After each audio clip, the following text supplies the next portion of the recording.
Hello, everybody, and welcome back to Madmen with a Box live.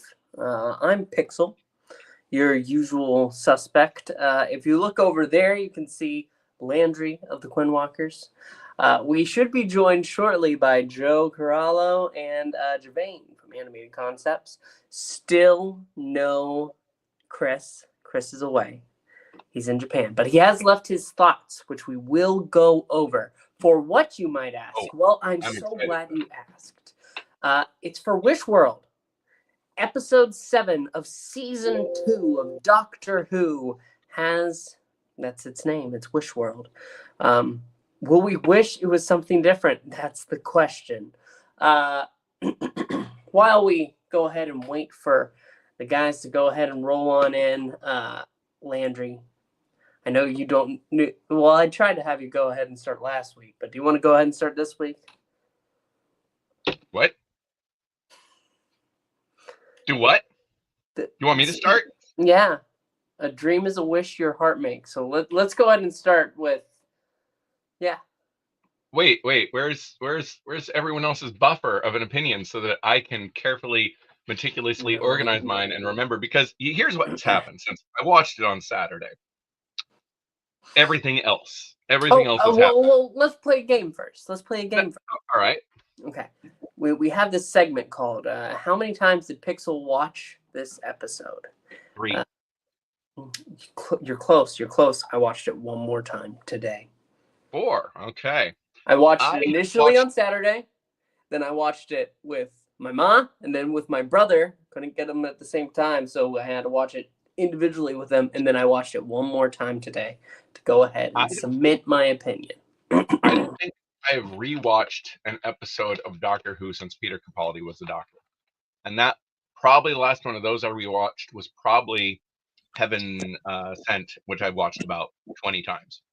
I know. So, opinions. My opinion. Hello, Gevain. You want my opinion? Hey, what's up? Gevain. Hey, Landry. Okay, well, here I'm going to segue comic book news. Now we have another comics person here. Sadly we lost a Peter David passed away. Famous for his Hulk writing and many other things. Star Trek work. Dreadstar. Yep. What's that? Dreadstar. That was some good stuff. Yep. He wrote so much stuff. I actually have several of his books signed. I was lucky enough to meet him about a dozen times. There we go. Now we have the full house. Now I can give my opinion. Now you can give your opinion. Yeah, go ahead, Lynn. or do you want to should we start with Chris since he's missing? We can start with Chris. Yeah, let's start with Chris. All right. Let me get out my handy dandy phone here. I really hope it doesn't start with, if you're reading this, then I have since passed or something like that. Listen, he might not have liked the episode, but he didn't hate it that bad. All right. Well, I guess there's still one more episode this season. All right. OZChris. Final thoughts on Wish World. Average episode that falls off in the last half. Positives. The entire concept of the Wish World is a very interesting idea. The Doctor and his friends unknowingly trapped in an idealized world created by a right-wing grifter where any deviation of or doubt is treated as either being cast aside or ignored, as we see Shirley and her group due to them all being disabled, or arrested and thrown into jail, or possibly killed. As we see with Ruby and the Doctor, I think well, no, Ruby was called in.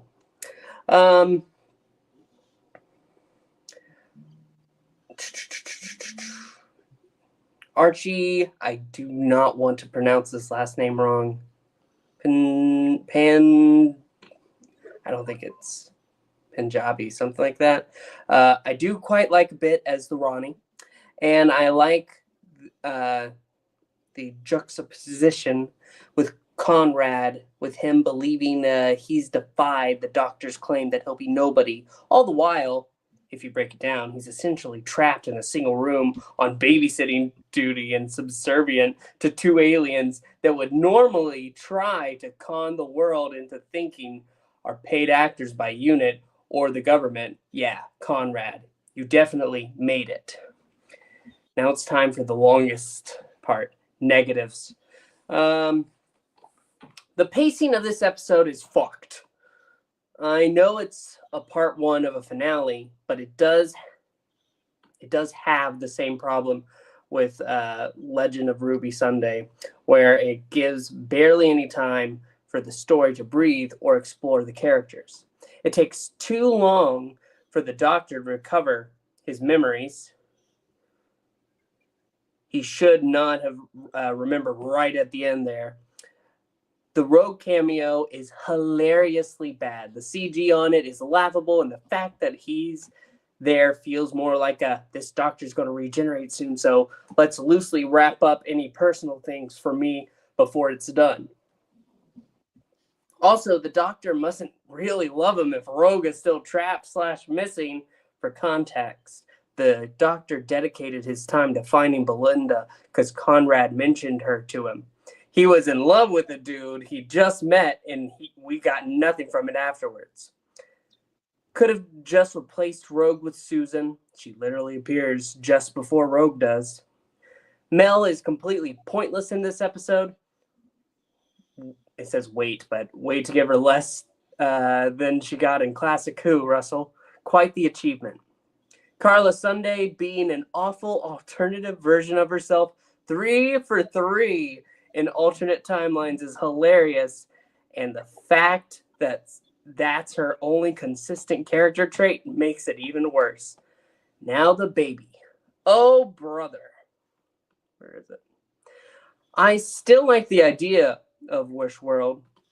The fact it's another pantheon god, though? Fucking move on, Russell. And while I did say I like Archie as the Ronnie, I think a big problem is that she's really coming off Master-esque here, and I don't want another Master-like character. And then we come to the reveal of Omega. What a joke. Built up an entire season for a lackluster reveal of the Ronnie, for a lackluster reveal of Omega. And given the fact we only hear recycled Big Finish audio and what we've seen, if you seen the Next Time trailer, I don't think he's actually going to properly be in this, and Russell's going to do something stupid like make him a Pantheon god. How can Russell fumble on bringing back Classic Who characters so bad this era? Also, we need to stop with how flashbacks are handled here. Ruby has 2 separate flashbacks about Conrad when it only needed to be one. An antagonist from a previous era has a flashback. Toymaker, Midnight Entity, and the Ronnie all have a similar style of flashbacks. At least Sutek got a stupid "let's rewatch Pyramid the Mars" segment. Poppy being the Doctor's actual daughter. We'll have to see how Russell tackles that confusing mess, but knowing RTD2 era Russell, it's going to be as stupid as the Ruby Road signpost reveal. And then we'll save the rating for later. Hi, I'm Pixel. Well, I told Chris needs to start recording those. no. I think you did a wonderful. I just got to work on your accent. The Crikey. Crikey. I should just be doing it like Steve Owen. Time. Crikey, it's so fucking bad. No, now he's not going to come back. Okay, so my opinions of this. Before we started, Pixel and I were talking about, he's watched this episode 4 times. He's dedicated to this channel. He's dedicated to this review process. I have a lot of respect and sympathy for Pixel, what he puts himself through to give these reviews. This is not the worst episode of the season by far. And the season is not the worst season of Doctor Who by far, but it is the penultimate episode of an only 8, and the series is really suffering from this 8-episode arc. Same with the last season, especially when you have the Doctor absent or partially absent in a couple episodes each season. I'm not invested in these characters. I don't care about them. In the first season of the reboot, we had, what was that, 14 episodes or something? 13. Anyone know? Isn't it 13? 13? 13, then the holiday special. So yeah. So 14.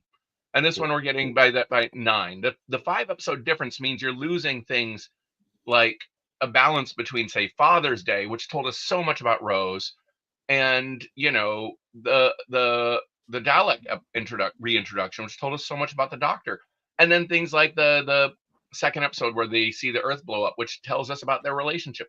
All of that had just enough room to breathe. This season has no breath. I don't believe the Doctor. I don't know why the Doctor would care about Belinda.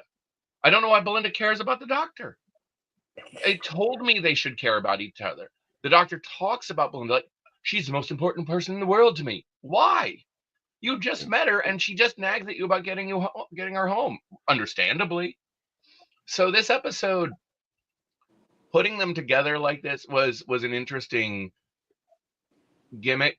But and some of the aspects of Witchworld are fun, but it's like Chris said, the illusion for the Doctor lasts way too long. The Ronnie is honestly only interesting because there's 2 of her. And the more interesting version is the first. And as I said last week, and touching on something else Chris said, is the Ronnie has always suffered by just being a female master. She always has had that problem. They really, I don't know if not Delgado, he was long dead. If Anthony Ainley was unavailable when she reappeared, or there was some kind of contract negotiation, or they just wanted to mix it up and have a new villain. But back when they introduced her, they introduced a female master. So that's what we still get. If anything, I thought this one was further away with the flashback appearance where she steals the baby, and it's like she almost just comes off like a witch. Mm-hmm. I Yep. love, and I know people who are really angry about this, who got like that she's referred to as a time lady. It's like, why can't she be a time lord? I'm like, no. Those are the honorifics. And I know to American ears it sounds like, hey lady, it's some time lady. But lords and ladies, it is. Romana was a time lady. Yeah. I'm so glad that the Time Lady title is back. Yes. It's one of the better decisions that Russell has done. I love Moffat. I do. But him going ahead and trying to take away Time Lady. No, that wasn't him. It might have been Russell. No, Well, it wasn't Russell. It was Steven, because he went ahead and talked about to Bill the fact that they could change, and that no, we're not called Time Ladies, we're Time Lords, no matter what. And then they're it carried over to 13. But yeah, lords and ladies. The other thing, that takes it back to something that always bugged me about Russell T Davies in the first season is this, not all Gallifreyans are Time Lords, and the way he talks about Time Lords like they're the species. They're not the species. The species are Gallifreyan. The Time Lords are a cult, like a ruling class of the Gallifreyans, but they're still just Gallifreyans. But anyway, that's neither here nor there. It was fine. Not memorable. This Doctor, as I said, my problem with him comes from the fact that he lacks gravitas. He continues to lack gravitas. I don't care about this little girl that's their daughter, but is actually real. I don't care about the dude coming back from. I like that character, the one from the Bird, Nabby Bird episode. And under other circumstances, I might be happy to see him. But as mentioned, why not just have Susan? Is like having these different characters break through to talk to the Doctor. Why was Mrs. Flood breaking the fourth wall? What's that all about? Stop. They stopped doing that. I just don't care. And I want to care. And maybe it's the 8-episode thing or 9 if you count the holiday special, but I don't care about these characters. And that's really the problem. I need to care about them. Gevain. Yeah, I'm going to use a word that I think will echo, or at least maybe even give a little bit more depth to what Landry is trying to express, which is I am numb.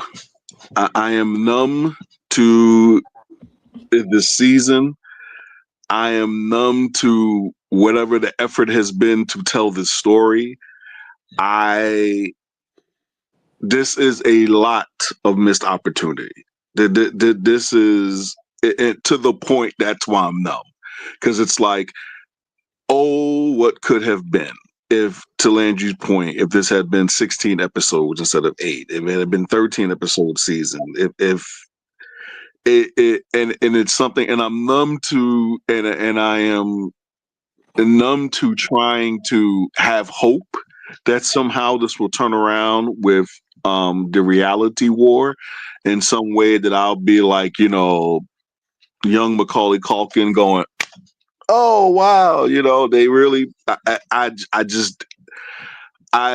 much like Landry saying, I don't care.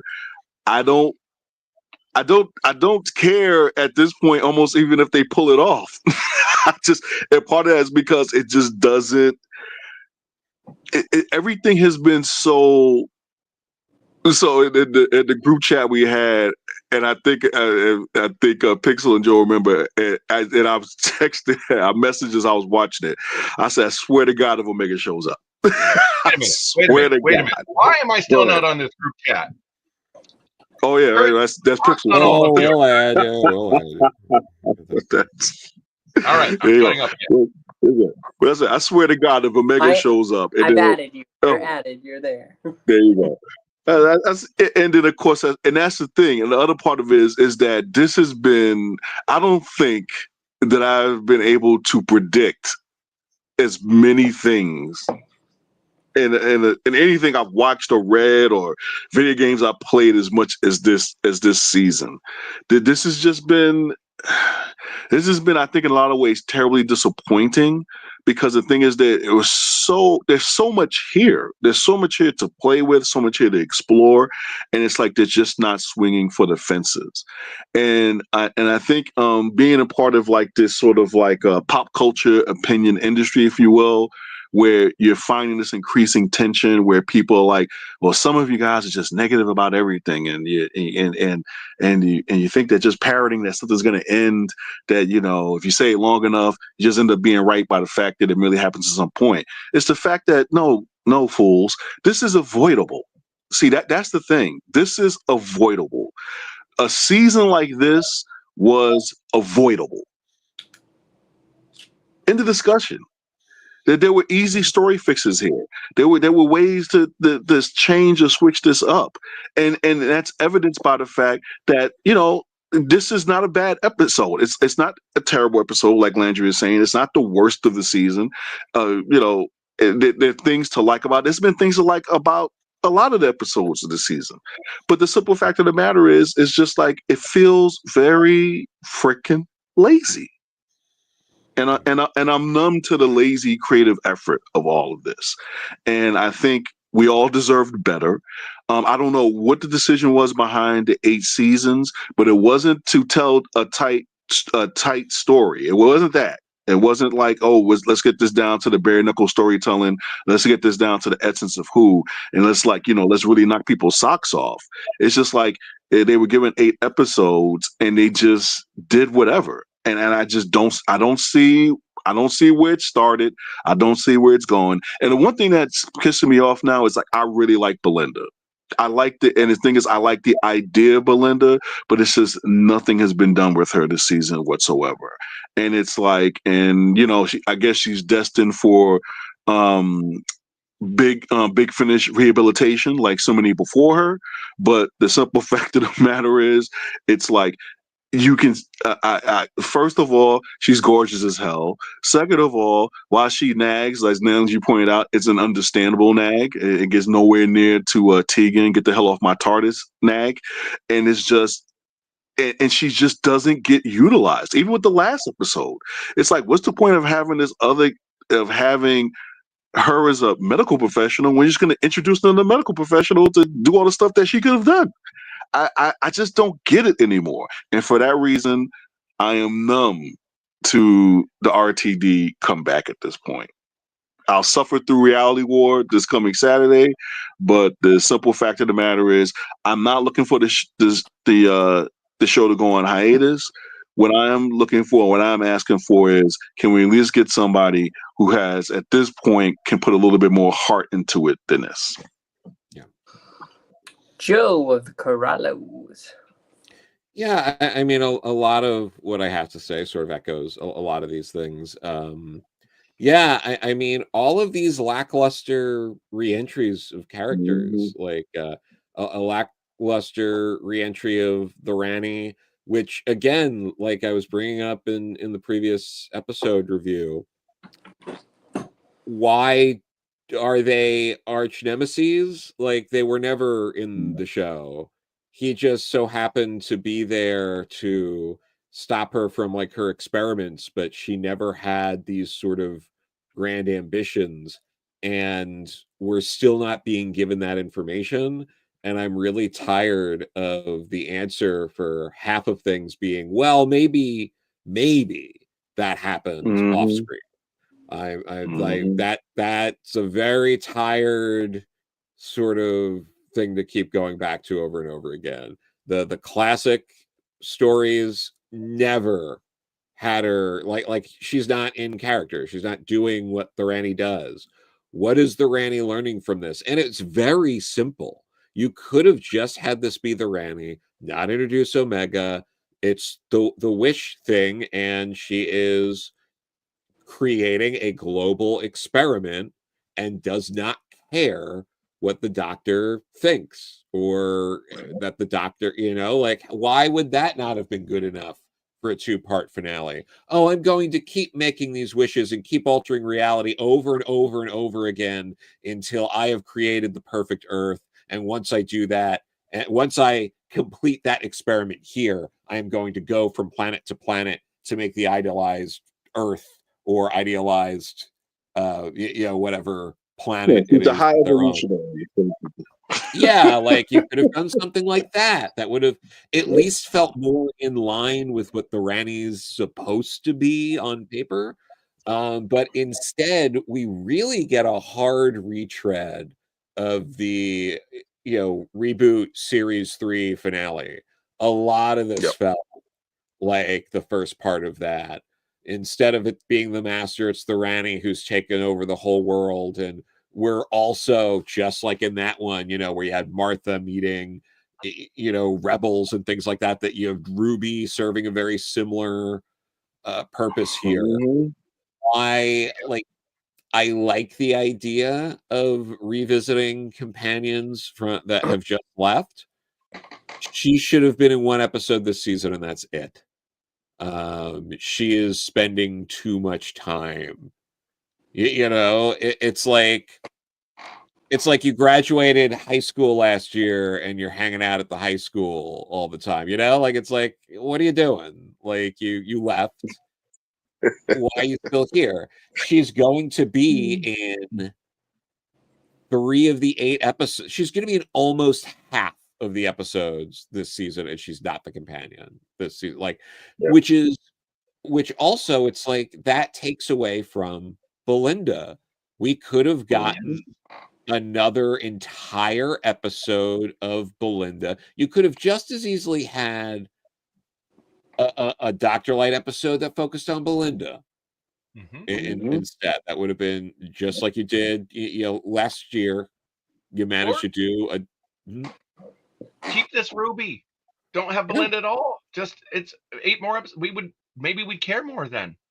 Yeah, I really liked Belinda in the beginning, and now I could care less. She doesn't do anything at all. She's She has gotten crowded out by everybody else, including supporting characters, through the whole season. It's crazy. This might be Yep. the first time in Doctor Who that a solo companion gets Yep. crowded out like a crowded TARDIS. Like, Mm-hmm.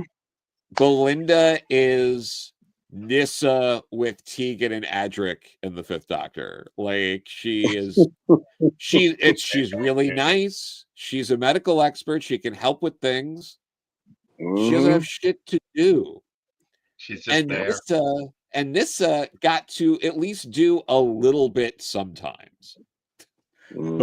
But here, nothing. It's crazy. I'm a little like, again, it's like, it's not an issue of where I personally land on these issues. That's like, you know, the fact that I'm more in favor than not of the message that Russell is trying to get across.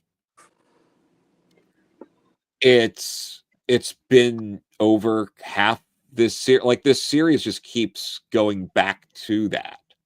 You know, it's the incel villain, the podcaster villain, and, you know, etc. through this. And we just keep going, and it's just more of that. Again, I get it, because it's the podcaster villain as one of the main antagonists here, but it's just like, you're making the same point over and over again, but you're not doing anything with it. And the amount of time, real estate that stuff got through this story was unnecessary. Like, we didn't need the dragged out illusion that took, like, again, talking about the pacing, talking about, like, if you're going to do that, that should have been really quick. The Doctor should have been able to see through that very quickly, move on with the story. It would, like, you can have the Doctor figure it out and act like he didn't know. Wouldn't it have been a much better scene if, when the Rani pulls him over and, like, reveals that she's, like, the Rani calls him the Doctor, that after all of this acting afraid, that he just, like, lit up and was like, you know, of course, sweetie, I just needed this to get into your headquarters. Like, wouldn't that have been a million times better? Yeah. Yep. Wouldn't have that felt like you were watching Doctor Who? Yeah. Good call. Like, Yep. again, it's not this hard. And the fact that we as a collective have basically been able to do that this season in particular, with every single episode, more or less, especially in the latter half. I think there were some stronger things going on earlier in the series, but especially this latter half, it's just like, this isn't that hard. Like, it's not that hard to. I'm not saying that in a way where I'm like, it's easy to make a TV show. We could do. I'm like, that's not what I'm doing. Let's do it. We all get together. Right? Like, just from a very basic writing perspective, and telling a narrative and telling a story that feels true to the characters. If this story was the Rani using the wishes to keep experimenting until she has figured out the exact sort of balance that creates a perfect world, and that the Doctor was aware of this and, you know, became aware of this or saw through the illusion early in the episode and tricked us along with the Rani into thinking that he didn't know. But then, you know, you do something else where it's like, oh, you know, they've done it before. It's not that hard. Oh, you know, I saw through all that. And the Rani's like, oh, well, you knew everything you thought you did, but there was still one more thing up my sleeve. And, you know, like, it's not that hard. again, it goes back to what Gevain was saying. It's the effort. It's like, don't Yep. be so lazy. Like, everything has felt so cookie cutter. Again, like, what's the Yes. point of bringing Mel back if Mel's not doing anything? Oh my God! Thank you for bringing that up. You know, yeah, Literally. Oh my God! she does nothing, and it's like, you brought back a companion who was easily one of the companions who kind of got the short end of the stick more than most in the classic era. You know, coming in at a very turbulent time and being in multiple episodes that suffered directly from that, only to be ushered out of the show. I mean, it was, you know, she was done with it too at that point. Only to leave as the show only got noticeably better the following 2 seasons. Yeah. Two real points. And she's from the Ronnie's first appearance. Wait, was it first appearance? Yeah, No. first appearance. Yep. No, second No, appearance, not but her last appearance. Last appearance? I knew it was her last appearance, if we're not counting Dimensions in Time, we don't have to litigate that. I mean, it looks like they are counting Dimensions in Time. One last from a thing. writer's perspective, yes. But one thing that would be great if it turns out this entire season has been in the Wish. They should have been in the Wish, discovering, oh no, we've been in the Wish this whole time, and Belinda isn't even real.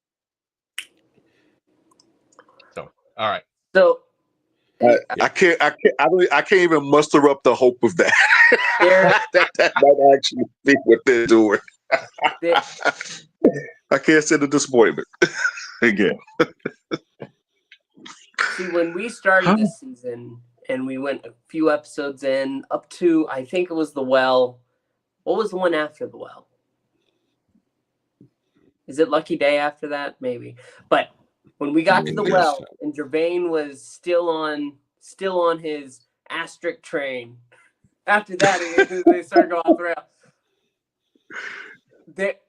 There's something whispering in the back of my brain. Maybe it's all rotten from watching this episode 4 times, but I really like most of this episode. I actually do like the Ronnie. I understand what Chris is saying about Master S. I love her sonic screwdriver. The moment it becomes a toy, that is going to be mine. I bet in San Diego I can get it. But the thing is, with this episode, she goes ahead and you mentioned about they were never really arch nemesis. Yeah. But she says that. I'm pretty sure there's a line where she says, we weren't really enemies, Doctor. Everybody else that you fought and interfered with their plans, they wanted death and everything, but I only wanted life, you know? Experiment in life, but life. The thing is, with her plan to destroy the world, it's not about the Wish, it's about destroying the world to get to Omega. Because Omega, I guess, has a secret to bringing back the Time Lords. But you're doing that guessing thing. No, Conrad says that. Giving the benefit of the doubt, though. Conrad says that. And the background is the story is going on, and it's like, oh well, you recognize me. Oh, you are the last Time Lord, and I'm the last Time Lady. We don't have to be enemies. We can be friends. But I have a secret that's hidden away. But that doesn't. It doesn't. It plays more like Batman and Joker, not like. You know, it's still very. It feels that like it doesn't like. She's trying to destroy she never did that. That's not. It's not the kind of. It doesn't feel like the Rani at all, based on what we've seen, and like. That's cool that it works for you, and I'm sure it does work for a lot of other people, but like listen, I really like here's where I'm going ahead and I'm like Rocky on this train, because there's 2 parts of me. I have bi-generated my opinion. Oh no. Yeah. Half of me is still. I've been towards the latter half of this season really cynical. My rankings have all been low since the well. The well, it's been down. But with the Interstellar Song Contest, as bad as that was, the Harmony Arena going ahead and having their logo be the giggle, and then Poppy, not only did it appear in that episode, we had Poppy actually appear in the episode before, which is Poppy from Space Babies, which makes me think that it's Reality War is going to have something that's leaking through and maybe ties at least some of this bullshit together. There's this small hope of me. The one half is like, maybe, just maybe, he can pull this together. Then the other half is hearing supposed rumored / leaks, and it's saying this is the end of the show. This is going to be it. Especially if a regeneration is true and who he regenerates into. I don't know anything about that. I'm not going to touch it, so I'm not going to say it here. But I like Wish World. I think it's got some strong moments, like when Shooty is with Captain Ibrahim or whatever his name is. It's like, oh, yeah, listen, no, she likes Chinese food. You go ahead and be together. Oh, you shouldn't have any trouble. You're a beautiful man. And then he goes, what do you mean? And that's the first slip that he has. Though Poppy has more slips, I think. But that's just speculation. I like a lot of the concepts of it. I'm going to go ahead and say that overall I do like this episode, but it's all going to depend on how next episode goes. And given our track record, that's not looking bright, buddies. Yeah. Yeah. All right. I guess we should go into rankings, which we'll start at the top of the order, which was Chris. Chris was saying, crikey, I initially gave it a 3, but I think that's a bit too low. 4.5 out of 10, but could change depending on the finale. But at this point, I have no hopes of it sticking the landing. I'm pretty much done coping. Pretty good, Chris. It's like he's here with us still. All right, Landry, give it a number. I'm going to give it a 5 because I do think it had some good performances. I like the two Ronnies a lot together. I just wish they were just, the usual way you get multiple Time Lords together, not the bi-generation thing, which technically it still is. They shouldn't. I don't know. I freaking hate that, but whatever. They're doubling down. Russell said, apparently, like somebody asked, will the next episode finally explain bi-generation? And he was like, actually, yes. That's all he said. So maybe we get an answer. I don't bullshit. It is. It's a 5, but it's really contingent. It's kind of a neutral number because, listen, if they stick the landing, they do something contextually that brings us all together in some wonderful way. I'm like, like it has all been wished since the beginning of bi-generation or something. Like this is all happening in some other aspect. Like, yeah, I could re-rank everything. Give me something. I love a story ending that completely changes the context of the story. That is something I'm a big fan of. Like, you want something that reframes everything that came before it. As you get new information as a reader or a viewer, I like to play with that in my own stories. I like to see it play out in media I consume. And if they manage to pull that off, I could revisit all of this in a very positive way. I just lack faith. But maybe I lack faith because Russell T. Davies is playing that smart. He's that brilliant. And it's going to be, oh my God, it's a 10. Right now it's a 5. It could be a 2 next week. Could be an 8. Okay. Gevain? Yeah, it's a 5 for me. Yeah, to your point, Pixel. It's not that I've hated this season. Yeah, it's not that I've hated this season. I think I've just been very disappointed. Me too. I've been very disappointed because I think there is a lot here, and I think even with an 8-episode schedule, that if the through line for this arc was tighter, then these episodes would have worked a lot better. Um, the writer slash editor in me, and more so the editor in me, is very pessimistic about reality war and them sticking the landing, because there have been at least 2 that I can remember. There's probably 3 telltale signs that no, actually, there's 3 telltale signs throughout this season from a writing perspective that just says this is lazy, pedantic writing. And that's why I am not convinced that they're going to stick the landing here. I think the way the Belinda character has been handled, unless in some way it turns out that she is always meant to be, she's crowded out because she is meant to be a nothing character. She is meant to, in some case, be a distraction. I mean, from a meta perspective, if this whole thing was like the Doctor's reliving like sort of the greatest hits of this for a reason, and that's why the bi-generation happened, because a lot of this has to do with 10, and that's why I went from 10 to 14 to 15, and somehow 10 is going to tie back into this. All right, fine. Then that in some way you are sticking the landing.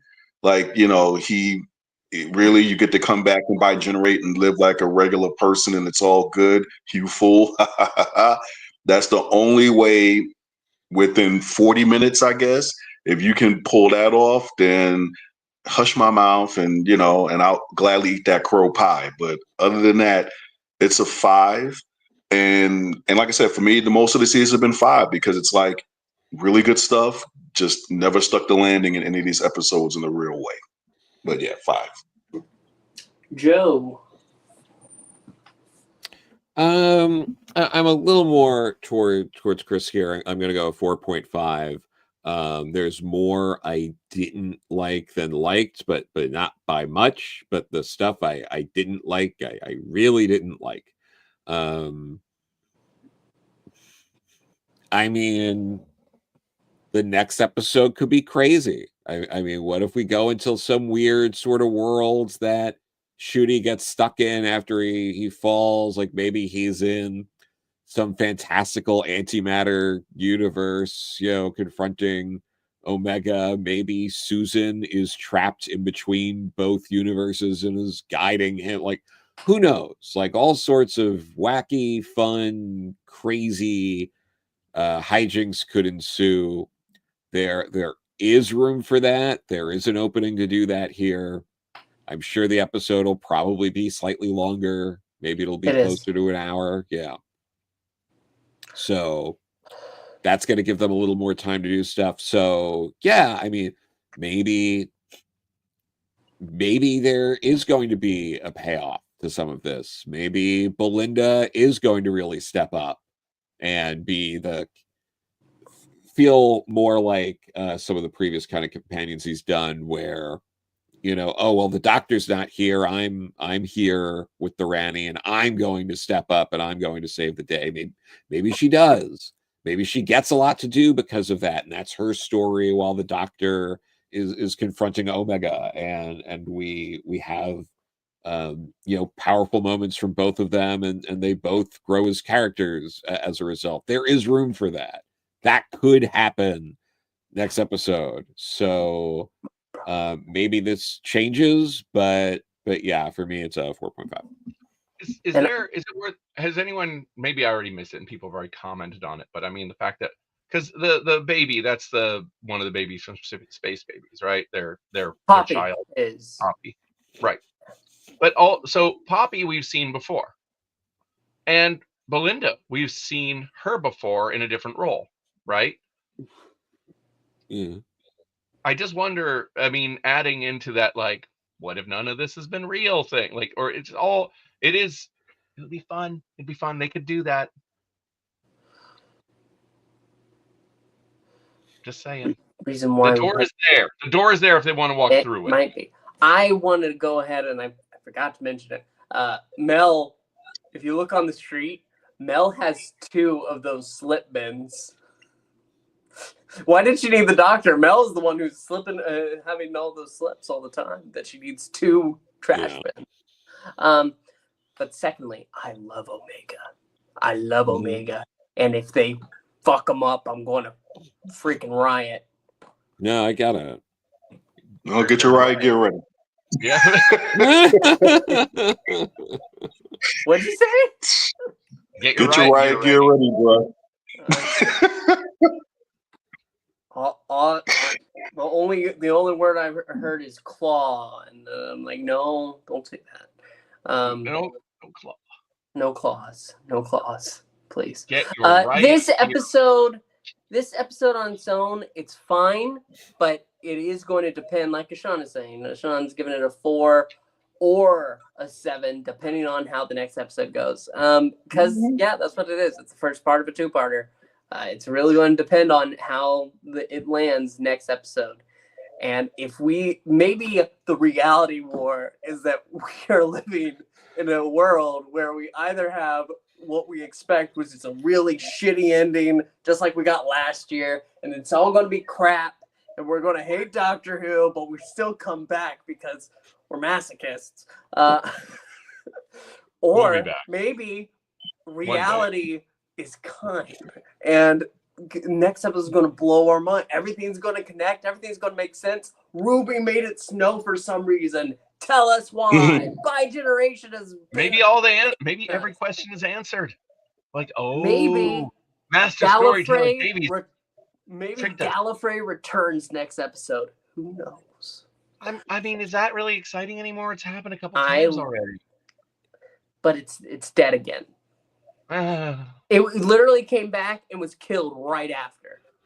Twice, though. I mean, because it came back during the Tennant era and fell into a black hole or whatever.